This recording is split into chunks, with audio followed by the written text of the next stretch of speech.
નવીન રીતે નવા મસાલા સાથે બનાવો ફ્રેન્ડ્સ ઘરમાં પડેલી જ વસ્તુમાંથી નવીન રીતે રીંગણા બટેકાનું શાક.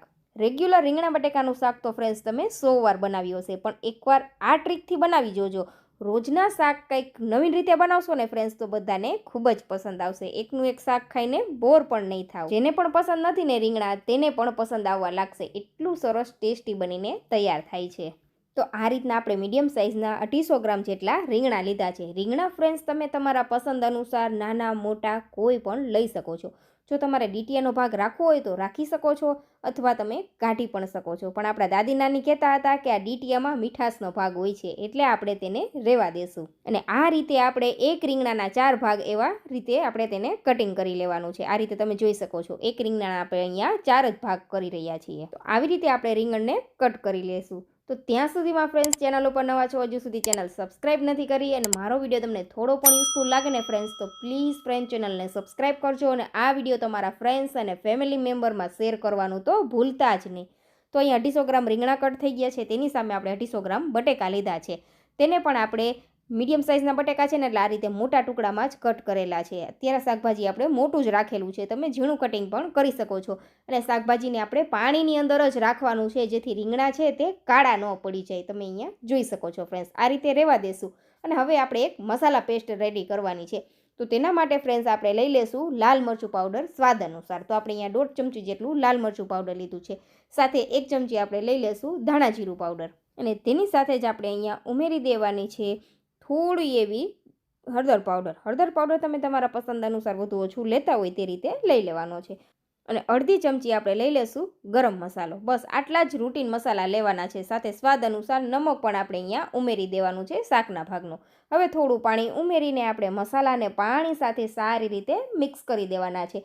આ રીતે મસાલા પેસ્ટ બનાવવાથી સબ્જીની અંદર ટેસ્ટ કંઈક યુનિક જ આવે છે. અને મસાલા પાણી સાથે ફૂલીને સરસ એવા ડબલ થઈ જાય છે, તમે અહીંયા જોઈ શકો છો.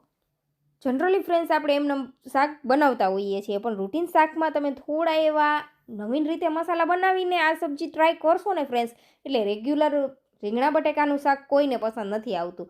પણ આ રીતથી બનાવશો ને એટલે બધા લોકો વખાણ કરતા નહીં થાકે. એટલું સરસ ટેસ્ટી બનીને તૈયાર થાય છે. તો આ મસાલા પેસ્ટ પણ આપણી તૈયાર થઈ ગઈ ફ્રેન્ડ્સ. તો ત્યાં સુધીમાં લઈ લેવાના છે આપણે અહીંયા 1 થી 2 ચમચી જેટલા સિંગ ભજીયા. સિંગ ભજીયાની અંદર ફ્રેન્ડ્સ બધા જ પ્રકારના ફ્લેવર હોય છે અને એનો ટેસ્ટ યુનિક હોય છે. આપણે તેને આ રીતે ક્રશ કરી લેવાના છે. મિક્સર જારની અંદર પણ કરી શકો અને ખાયણી દસ્તાની અંદર પણ તમે ફાઇન પાવડર તૈયાર કરી શકો છો. તો ચાલો હવે આપણે શાકનો વઘાર કરવાનો છે. તો તેના માટે આપણે લઈ લેશું તેલ. તેલ ફ્રેન્ડ્સ આપણે અહીંયા 4 મોટી ચમચી જેટલું લીધેલું છે, એટલે કે 4 પાવડા જેટલું આપણે અહીંયા તેલ લીધું છે. તેલની માત્રા તમે જે રીતે લેતા હોય શાકમાં તે મુજબ લઈ લેવાનું છે. હવે થોડી એમાં રાઈ અને જીરું ઉમેરી દેશું. સિમ્પલ ઘરમાં રહેલા જ મસાલામાંથી આજે આપણે આ સબ્જી તૈયાર કરવાની છે, પણ એકદમ યુનિક બનીને તૈયાર થશે. ભરેલું શાક બનાવો ને ફ્રેન્ડ્સ, તેના કરતાં પણ વધુ ટેસ્ટી બનશે. થોડી હિંગ ઉમેરી દેશું અને 2 સૂકા મરચાં અને સાથે થોડા લીમડાના પાન ઉમેરી દેવાના છે. અને આપણે જે મસાલા પેસ્ટ તૈયાર કરેલી તે ઉમેરી દેશું. પણ ફ્રેન્ડ્સ અહીંયા આપણે ગેસની ફ્લેમ મીડિયમ કરી દેવાની, જેથી મસાલા છે તે તેલમાં બળી ન જાય. અને મસાલા તમે જોઈ શકો છો પાણી સાથે સરસ ફૂલી ગયા છે. તો હવે ગેસની ફ્લેમ મીડિયમ કરી દેશું અને આ બધો મસાલો છે તે આપણે આ રીતે ઉમેરી દેવાનો છે. અને સારી રીતે આપણે તેને મિક્સ કરી દેશું. આ રીતે થોડું પાણી ઉમેરીને વાટકામાં જે કંઈ મસાલો ચોટેલો છે તે આપણે બધો તેલની અંદર ઉમેરી દેવાનો છે. અને જ્યાં સુધી કિનારાથી તેલ અલગ ન થઈ જાય ને ત્યાં સુધી આ મસાલાને સાતળવાનો છે. પણ ગેસની ફ્લેમ મીડિયમ રાખવાની અને મીડિયમ ફ્લેમ ઉપર સારી રીતે આપણે મસાલાને આ રીતે સાતળી લેવાનો છે ફ્રેન્ડ્સ. સાવ સરળ, સિમ્પલ અને એકદમ યુનિક રીત છે ફ્રેન્ડ્સ આ સબ્જી બનાવવા માટેની. જાજો સમય પણ નહીં લાગે. અને આ સબ્જીની અંદર આપણે લસણ ડુંગળીનો ઉપયોગ નથી કરેલો. જો તમને લસણ પસંદ હોય, ડુંગળી પસંદ હોય તો તમે સાથે ઉમેરી શકો છો. 1 થી 2 મિનિટ થાય ને એટલે આ રીતે તમે જોઈ શકો છો તેલ બધું ઉપર આવવા લાગેલું છે અને મસાલો સારી રીતે સતળાઈ ગયો છે. તો હવે તેની અંદર શાકમાં તમારે જેટલી ગ્રેવી જોઈએ ને તેટલું પાણી ઉમેરી દેવાનું છે. જી હા ફ્રેન્ડ્સ, અત્યારે જ પાણી ઉમેરી દેવાનું છે. તો આ રીતે આપણે 1 ગ્લાસ જેટલું પાણી ઉમેરી દેશું અને જે ક્રશ કરેલા સિંગ ભજીયા હતા તે પણ સાથે ઉમેરી દેવાના છે. અને આ રીતે ગ્રેવીમાં એક બોઇલ આવે ને ત્યાં સુધી આપણે તેને થવા દેવાનું છે.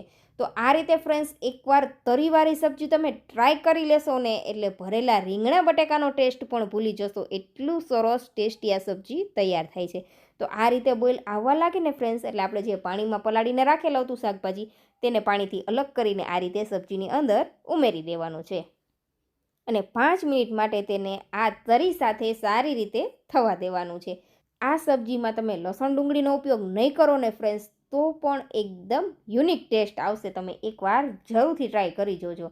તો હવે બધી વસ્તુ મિક્સ કરી દીધી છે અને 5 મિનિટ આમનમ જ તેને ખુલ્લું થવા દેશું આપણે. તમે અહીંયા ફ્રેન્ડ્સ જોઈ શકો છો સરસ એવું ગ્રેવી ઉકળવા લાગેલી છે. પછી તેની અંદર ફ્રેન્ડ્સ આપણે ઉમેરી દઈશું એક મીડિયમ સાઇઝનું ટમેટું. ટમેટાના પણ આપણે અહીંયા મોટા જ ટુકડા રાખેલા છે. જો તમને ટમેટાનો કાચો ટેસ્ટ પસંદ હોય ને ફ્રેન્ડ્સ, તો તમે સબ્જી બની જાય પછી ઉપરથી પણ ટમેટાં ઉમેરી શકો છો. સબ્જીને આ રીતે આપણે મિક્સ કરીને થોડી વાર માટે થવા દેશું. સાવ સરળ, સિમ્પલ, કાંઈ જ મોટી તામઝામ નહીં ફ્રેન્ડ્સ, તો પણ આ સબ્જી અલગ જ ટેસ્ટની બનીને તૈયાર થશે. હવે તમે જોઈ શકો છો આ રીતે ગ્રેવી ઉકળવા લાગેલ છે અને 5 મિનિટ જેટલો સમય થઈ ગયો છે. તો ફરીથી આપણે થોડું એવું અડધા ગ્લાસ જેટલું પાણી ઉમેરી દેશું અને ઢાંકણ ઢાંકીને આની 2 વિસલ કરી લેશું. 2 વિસલ પછી ફ્રેન્ડ્સ આપણે કુકરનું પ્રેશર ઠંડુ થવા દેશું. તો કુકર આપણું સરસ ઠંડુ થઈ ગયું છે ફ્રેન્ડ્સ. તો આપણે તેને ચેક કરી લેશું. તમે જોઈ શકો છો ખૂબ જ સરસ એવું ઘટ મલાઈદાર એવું આપણું સબ્જી તૈયાર છે. કોઈ પણ પ્રકારના વધુ મસાલા નથી ઉમેરેલા ફ્રેન્ડ્સ, તો પણ સબ્જીની સુગંધ છે તે કંઈક યુનિક જ આવી રહી છે.